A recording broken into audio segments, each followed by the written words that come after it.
Hello friends, आज हम बात करेंगे ब्लू टेस्टिस।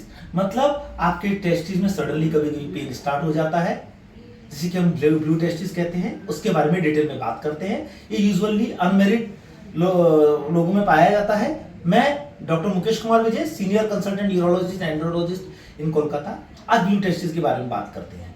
ब्लू टेस्टिस क्या होता है? ब्लू टेस्टिस के अंदर आपकी जो टेस्टिस होती है, जो अंडकोश होते हैं, उनमें सीवियर पेन होता है, डिस्कम्फर्ट होता है, प्रोलॉन्ग एकिंग रहता है, दर्द रहता है टेस्टिस में, स्पेशली जब आप प्रोलॉन्ग सेक्सुअल एक्टिविटी करते हैं, जो कि ऑर्गेज्म के साथ में या इजैकुलेशन के साथ में होती है आपके टेस्टिस के अंदर। ये पेन बहुत सीवियर होता है और यूजुअली ये पेन 1 घंटे तक रहता है। ये पेन 20 से 30 साल की उम्र के अंदर पाया जाता है या फिर अनमैरिड लोगों के अंदर पाया जाता है। इसका कारण क्या होता है? इसका कारण होता है जो आपकी जो एपिडाइमिस होती है, उनका ब्लड प्रेशर बढ़ जाता है, hypertension in the epididymis of the testis, उसकी वजह से ये होता है। लेकिन क्या ये कंडीशन डेंजरस है? नहीं, ब्लू टेस्टिस किसी तरह का डेंजरस कंडीशन नहीं होता है।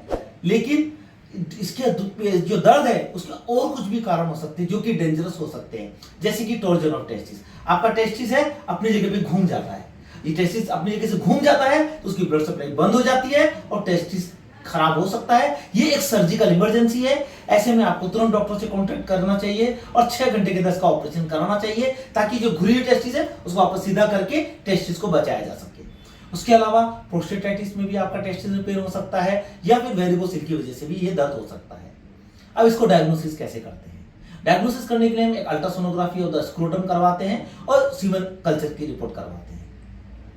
जब यूएसजी करके देखते हैं तो देखते हैं कि आपका टेस्टिस के अंदर ब्लड सप्लाई बढ़ जाता है at time of sexual activity, और ये जो पेल्विक पार्ट होता है उसकी भी ब्लड सप्लाई बढ़ जाती है। ये ब्लड सप्लाई बढ़ने की वजह से ब्लड अक्यूमुलेट हो जाता है टेस्टिस के अंदर, और ये जो ब्लड होता है तो थोड़ी देर रहने के बाद में उसमें डीऑक्सीजनेटेड हो जाता है, जो कि ब्लू कलर में हो जाता है, और उसकी वजह से सीवियर डिस्कम्फर्ट स्टार्ट होता है अगर आप इजैकुलेशन नहीं करते हैं या सेक्सुअल एक्टिविटी कंप्लीट नहीं करते हैं या आपका सेक्सुअल एक्टिविटी प्रोलॉन्ग चलता है तो ये ब्लू टेस्टिस होता है। लेकिन नॉर्मल पर्सन्स में अगर आपको सेक्सुअल एक्टिविटी नहीं कर रहे हैं, अगर आपका सेक्सुअल थॉट आ रहा है, लॉन्ग समय तक आ रहा है, तो अपने थॉट को थोड़ा बहुत चेंज कीजिए। आप कोल्ड कंप्रेशन कीजिए या शावर ले लीजिए, या फिर वेट लिफ्टिंग वगैरह करने से भी आपका ये पेन कम होता है। लेकिन जब आपका पेन स्टार्ट हो गया, ऐसी कंडीशन में आपको वार्म कंप्रेशन करना चाहिए और पेन किलर का यूज कर सकते हैं। तो फ्रेंड्स, आज हमने डिटेल में बात किया ब्लू टेस्टिस क्या होता है, कब ये पेन होता है।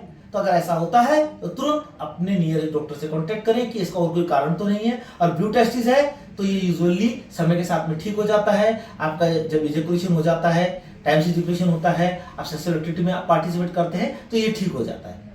फिर भी आपकी कुछ क्वेरीज हो तो मेरे कमेंट बॉक्स में लिख सकते हैं, जिसका मैं जल्द से जल्द जवाब देने की कोशिश करूंगा। नमस्कार।